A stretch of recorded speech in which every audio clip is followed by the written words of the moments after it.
समस्तीपुर जिला मुख्यालय से कुछ ही दूरी पे बिशनपुर ग्राम पंचायत है जो नगर निगम क्षेत्र से काफ़ी पड़ोस में है। और इस समय मैं बिशनपुर में हूँ। बिशनपुर में दुर्गा समिति के माध्यम से प्रतिवर्ष शारदा नवरात्र का आयोजन किया जाता है। मैं ठीक मेरे पीछे आप देख सकते हैं एक स्टैचू बना हुआ है, दुर्गा जी का तस्वीर है वहाँ। और यहाँ पे एक भव्य पंडाल रहता है। भव्य पंडाल के अंतर्गत दुर्गा समिति के माध्यम से आयोजन रहता है प्रतिवर्ष मेला झूला या 9 दिन का जो शारदीय नवरात्र है, देवी अनुष्ठान के तरह से मनोकामना लोगों की जो भाव है उस भाव को सुनती है और पूर्ति भी करती है। मेरे साथ पूजा समिति के अध्यक्ष हैं शरणचंद ठाकुर जी, जो यहीं के स्थानीय हैं। और इनसे एक महत्वपूर्ण विषय है जिसको समझना अति आवश्यक है। खास करके तमाम जनप्रतिनिधि, धार्मिक भावनाओं से जुड़े हुए व्यक्ति जो हिंदुत्व की बात करते हैं, उनको ये समझना अति आवश्यक है कि ये जो बिशनपुर की धरती है जहाँ मैं हूँ और जो ये स्थल है, इसको रमणीक पर्यटन और धार्मिक दृष्टिकोण से विकास करने की अपूर्व संभावनाएं हैं। भारत सरकार, बिहार सरकार का जो मंत्रालय है उसका कंट्रीब्यूट, उसका योगदान इस स्थल को अगर मिले तो मैं अपने ठीक बाएं तरफ दिखाऊंगा, तालाब है, पोखर है। और उस तालाब पोखर के बगल में ठाकुरबाड़ी है, राम जानकी मंदिर है, कृष्ण की मंदिर बन रही है।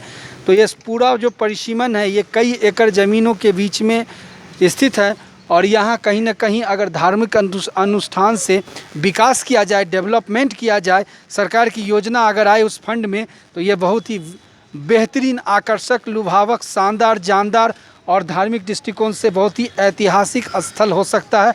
और कहीं ना कहीं भारत सरकार को सोचना होगा, बिहार सरकार को सोचना होगा, समस्तीपुर की सांसद शांभवी चौधरी को सोचना होगा, विधायक को सोचना होगा, चाहे वो किसी भी दल से हो, पार्टी से हो, ये सवाल नहीं है।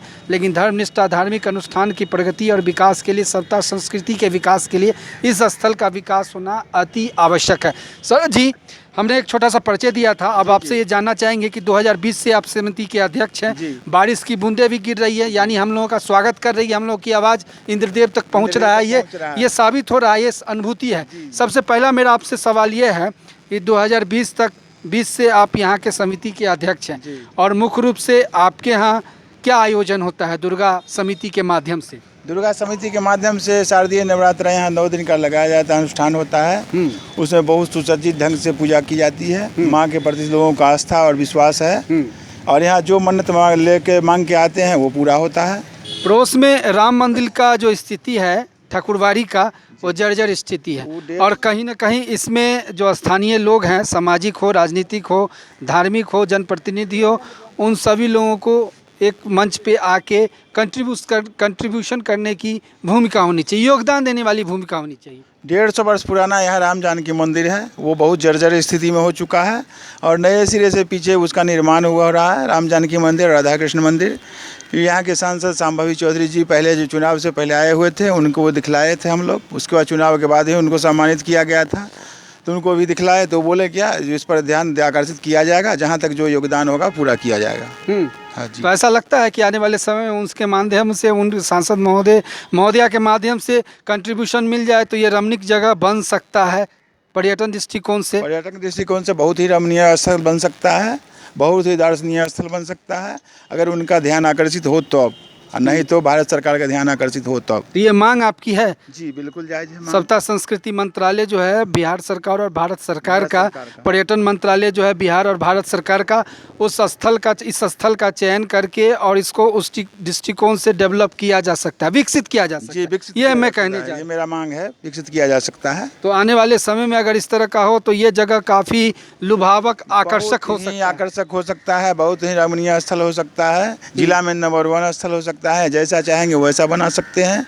यहाँ पार्क भी बन सकता है, यहाँ जैसा बहुउद्देशीय कर लिया जा सकता है। अच्छा, सभा स्थल भी हो सकता है, जो संत महात्मा आते हैं प्रवचन, उनका समागम होता है तो उनका स्थल भी बन सकता है। स्थल भी बन सकता है।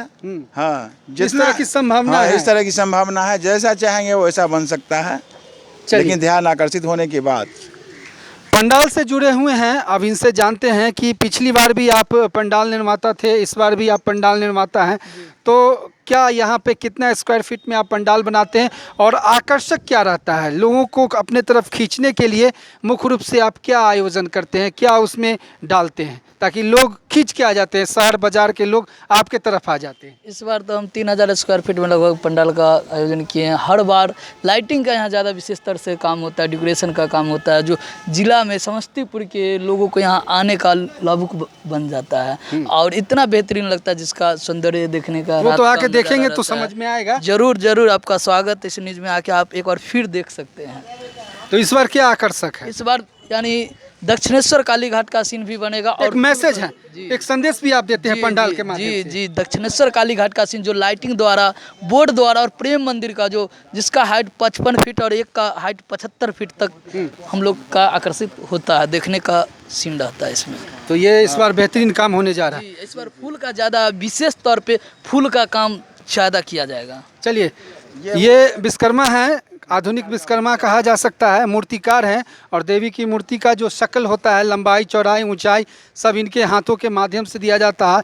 और हिंदू धर्म में हर व्यक्ति ये काम नहीं कर सकता, एक खास समाज और एक खास समुदाय के लोगों की नियुक्ति ही इस कामों के लिए हुई है, देवी देवताओं का मूर्ति निर्माण करना।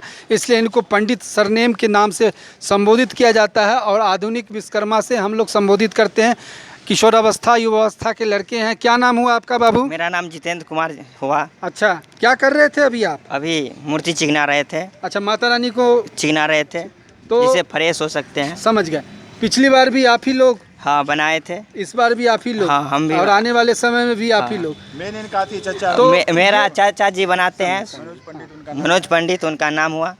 तो ऊंचाई कितना, देवी की ऊंचाई देवी कितना? का ऊंचाई अभी 13 फीट हाइट है, मंदिर का हाइट 14 फीट है।